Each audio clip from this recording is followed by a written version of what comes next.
sobre a saúde do coração do seu bichinho, a gente recebe ela aqui, médica veterinária cardiologista, a doutora Ana Paula. Tudo bem? Cara, obrigada tudo que você veio, um prazer recebê-la. Eu que agradeço o convite. Doutora, nossos cãezinhos podem morrer de infarto, é verdade? Essa, na verdade, é uma grande polêmica, porque pra gente o infarto é algo que acontece com frequência. Porém, o cachorro e o gato, principalmente, eles não infartam, tá? A causa da morte acaba sendo por outras causas, mas por que não infarta? A gente forma aquelas placas de gordura que vão entupir as coronárias e o coração não recebe sangue que deve para bater, para funcionar. No caso do pet, ele não tem essa capacidade de formar essas placas de gordura. Que bom, né? Uma coisa a menos. Sim. Mas eles podem, geralmente, o que acontece? A maior causa dessas mortes súbitas neles podem ser as arritmias, que nós também temos. Então, muitas vezes o tutor fala, eu tive um cão que infartou quando tinha 12 anos. Então, eu explico sempre. Então, foi uma morte súbita. Exatamente. A gente... Parece um infarto para quem está vendo, porque para o coração, né?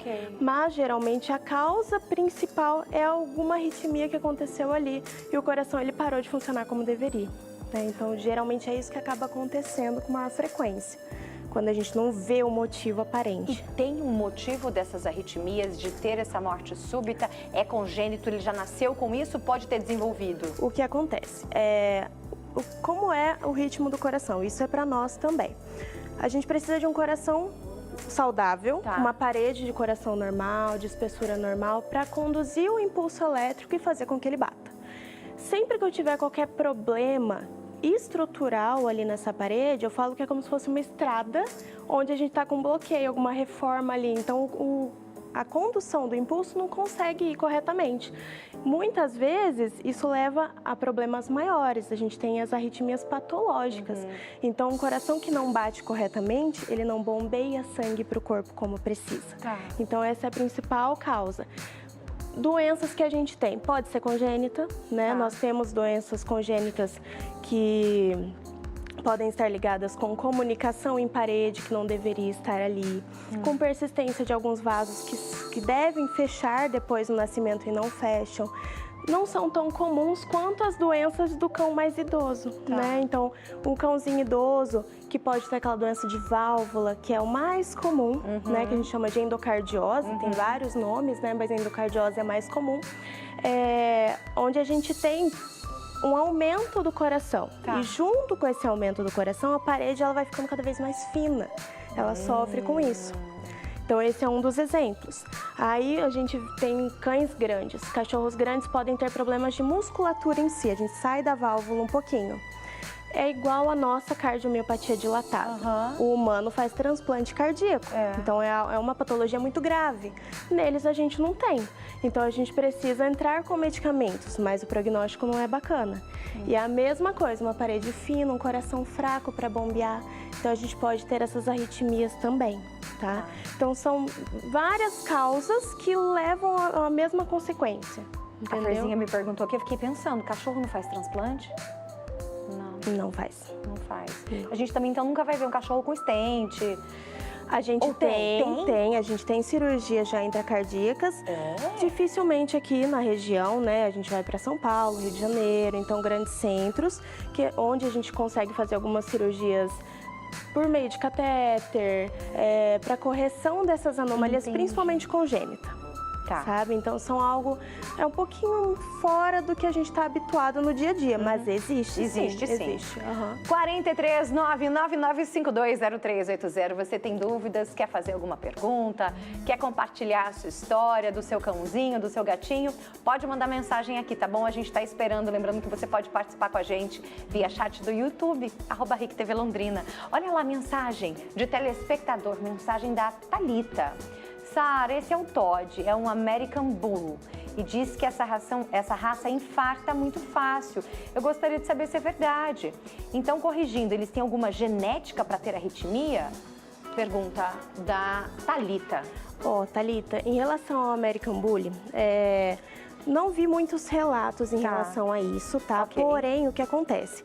Essas raças, né, principalmente a American Bully, são raças muito fortes, raças muito atletas, ativas. Então eu sempre gosto de correlacionar o coração com, ele é um músculo.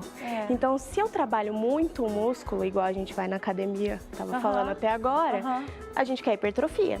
Então, se eu tenho geralmente animais com um trabalho muito intenso, eu posso ter uma hipertrofia da parede cardíaca e ser predisposto a algumas arritmias. Mas em relação à genética, pode ficar tranquila. Eu não estou falando que o animal não pode ser ativo, não pode brincar. Ao contrário, São algumas possíveis causas nesse caso, né?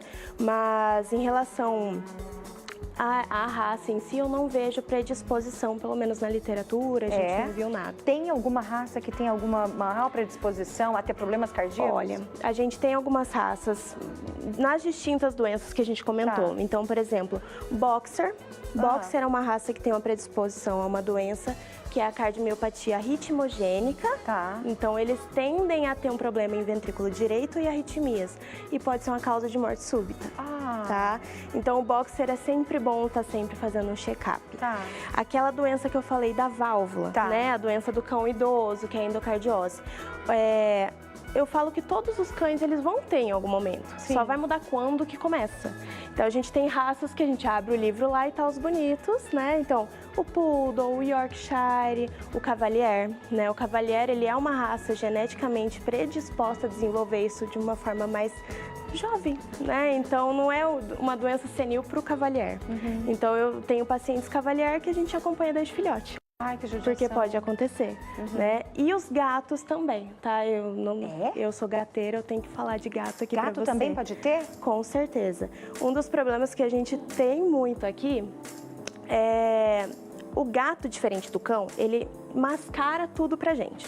Isso é para todas as doenças. Eu falo que a medicina felina é para bater a cabeça na parede, tá? O gato, ele demora para evidenciar que tá mal do coração, ok? Então, o que é importante a gente estar sempre prestando atenção? A partir do momento que eu tenho um gato adulto, a partir de 1 aninho de idade, é legal a gente buscar doenças cardíacas ali. Porque são doenças que, geralmente, quando ele mostra sinais pra gente, já tá avançado. A gente já não tem muito como retardar, né? Então é algo que falta um pouco da gente, o check-up no felino. Então, para os gateiros, gosto muito também.